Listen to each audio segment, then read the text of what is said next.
শুভ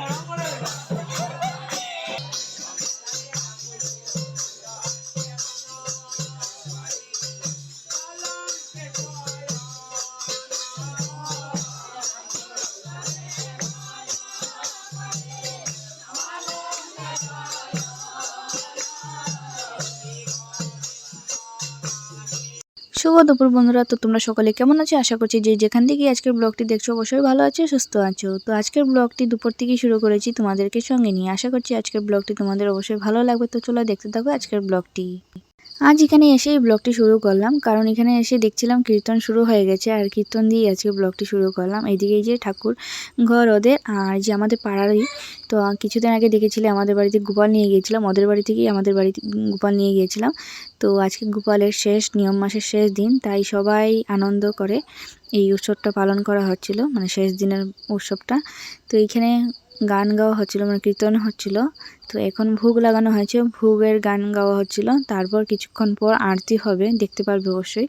তো ফুল ছিটাতে হয় সবাই যখন মানে গানটা গায়, তো তার জন্যই সবাইকে একটু ফুল টুল ছিটিয়ে দিলাম। লাস্টে আমার ভাগই ছিল না, মানে আমার ভাগেই যে ফুলগুলো মানে ছিল না, সবাই টেনে হিঁচড়ে নিয়ে গেল।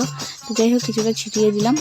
তো তারপর অনেকটাই আনন্দ লাগলো এইখানে এসে, অনেকটাই। আমি কীর্তনে এসে অনেক আনন্দ পাই, জানি না সবাই কেমন ভালো লাগে কিনা কীর্তন, কিন্তু আমার না অনেক ভালো লাগে কীর্তন শুনতে কিংবা কীর্তন গাইতে। তো দেখো বাইরে অনেক ভিড়, ঘরের ভিতরে বসার জায়গা নাই, তার জন্য বাইরে সবাই বসেছে। লোকজন এখন পর্যন্ত এমন আসেনি, আরও আসার বাকি আছে এখনও, কারণ ভিড়টা এখানেই শেষ না, আরও ভিড় হবে, কারণ কিছুক্ষণ পর আরও লোকজন আসবে। এখনও বেলা এমন হয়নি, 1:30 না হলে 2টা হবে তখন বাজছিল। তো কিছুক্ষণ পর আরও আসবে লোকজন, প্রায় 3টা 4টা অবধি লোকজন আসা যাওয়া হবে। প্রসাদ খেয়ে মানে প্রসাদ খাবে, প্রসাদ নিয়ে যাবে। অনেক আনন্দ করে সবাই, হইচই করি আজকের দিনটা সবাই মিলে।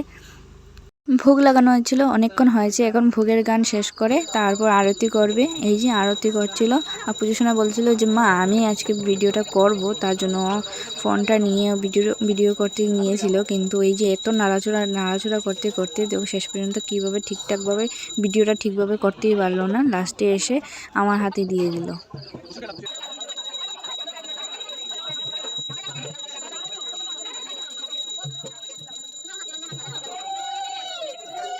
তারপর দেখো বন্ধুরা, সবথেকে বড় যে কাজটা করলে মনে শান্তি পাওয়া যায় সেটা হলো ঠাকুরের কাজ, ঠিক না?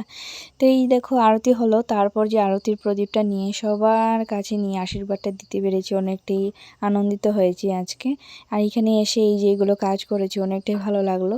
তো দেখো সবাইকে নিয়ে এই সাইডে দেওয়া হয়ে গেছে, এখন বাইরে যাব প্রদীপটা নিয়ে সবার কাছে নিয়ে আশীর্বাদ পৌঁছিয়ে দিয়ে তারপর আবার আসবো ঘরের ভিতরে।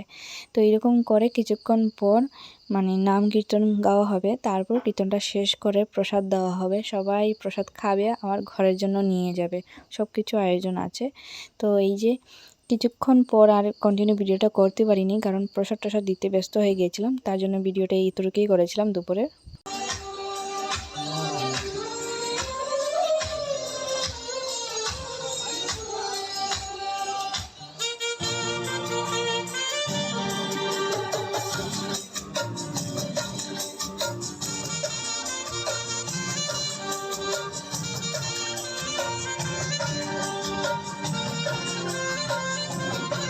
তারপর দেখো বন্ধুরা রেডি হয়ে চলে আসলাম বিয়ে বাড়িতে, কারণ দুপুরবেলা আর কন্টিনিউ ভিডিওটা করতে পারিনি, তোমাদেরকে আগেই বলেছিলাম প্রসাদ টসাদ দিয়ে অনেকটাই ব্যস্ত হয়ে গেছিলাম। তারপর হয়ে গেল বিকেল, তারপর হয়ে গেল সন্ধ্যার সময় রেডি হতে হতে অনেকটা টাইম চলে গেল। তারপর চলে আসলাম বিয়ে বাড়িতে এসেই ব্লগটা আবার শুরু করলাম। আর ব্লগটা কে শুরু করলো জানো? পুজোসোনা, কারণ এত ভিড়ের মাধ্যমে আমি আর ভিডিওটা করতে চাইছিলাম না, কারণ অনেক লোকজন দেখতে পেরেছিলে, পিছনে অনেক লোকজন, আর অনেক জায়গা থেকে অনেক লোকজন নিমন্ত্রণ করা হয়েছিল। তো তার জন্য আর কি আমি লজ্জা করে আর ভিডিওটা করিনি। কিন্তু পুজোসোনা বললো মা ফোনটা আমাকে দাও, আমি ভিডিও করব। তোকে বলে দিয়েছিলাম যে ওইদিকে করি, সব জায়গায় করি। তো বলেছিল ঠিক আছে। ও ছোটো হাতে মানে অনেক সুন্দরভাবে ভিডিওটা করতে পারলো, তার জন্যই তোমাদেরকে শেয়ার করতে পারলাম। আর ওই যে কনে বর ওইখানে বসানো হয়েছিল কনে বরকে, আর বিয়েটা সন্ধ্যা হয়ে গেছিলো, কারণ সন্ধ্যার সাথে সাথে বিয়ের লগ্নটা ছিল, তার জন্য বিয়েটি আর পাইনি এসে। তো দেখো তারপরে খেতে বসে গেলাম, আর এখনও জায়গা মানে এখনও অনেক লোকজনে খাচ্ছিল, তার জন্য জায়গাগুলো পরিষ্কার করা হয়নি। আর এই সাইডে না সুন্দরভাবে চেয়ার টেবিলে বসে সবাই খেতে দিয়েছিল, আর ওই সাইডে গ্রুপ সিস্টেম করেছিল, তার গ্রুপে যাইনি, কারণ কি অনেক ভিড় ছিল, পুজোসোনাকে নিয়ে দাঁড়িয়ে খেতে পারবো না, তার জন্য বসে গেলাম চেয়ার টেবিলে। তো তারপর দেখো অনেক ভিড়, এখন পর্যন্ত জায়গা এখনও রয়েছে, আর অনেক লাইনেও রয়েছে মানুষ মানে বসার জন্য, কারণ কিছুজন উঠবে তার জন্য বসবে, কারণ অনেক লোকজন নিমন্ত্রণ করা হয়েছিল। কোথায় বসবে কোথায় দাঁড়াবে যেদিকেই যাবে ওই দিকেই ভিড় ভিড়, মানে সবার মাথায়ই দেখা যাচ্ছিল। তো যাই হোক কিছুক্ষণ পর খেতে দিয়েছিল, খেয়ে টেয়ে আবার বাড়ি চলে গেলাম। আর ভিডিওটা করিনি কারণ এত লোকজনের মধ্যে আমার অনেক লজ্জাবোধ হয়, তার জন্য এই যে বড়মশাই বলছিল ভিডিওটা করো, ভিডিও করবে না তুমি? আমি বললাম কী করবো এত লোকজনের মধ্যে, আমার আর ভালো লাগতেছিল না। তো তারপর দেখো এই যে আমরা এখানে বসেছিলাম, তো আমার পাড়ারই আর কি কাকিমণি, ওনার সাথেই আমি বসেছিলাম। আর বড়মশাই বসেছেন জামাইবাবুর সাথে, তো তার জন্য আর কি উনি ওদিকে বসেছেন, আমরা এখানে বসেছি। আর পুজোসোনা পকোড়া খেতে ছিল, চিকেন পকোড়া, তো ও খেতে পারছিল, ও বলছিল মা করো আমি তোমাকে খাইয়ে দেবো, মানে ওর খেতে খেতে আর ভালো লাগছিল না, কী করবে। তো অনেকটাই ভিড়, এই পকোড়াটাও বড়মশাই গিয়ে আনলো, কারণ অনেকটাই ভিড়, আমরা যেতে পারিনি। তো ভিডিওটা এখানে শেষ করবো, টাটা বাই বাই।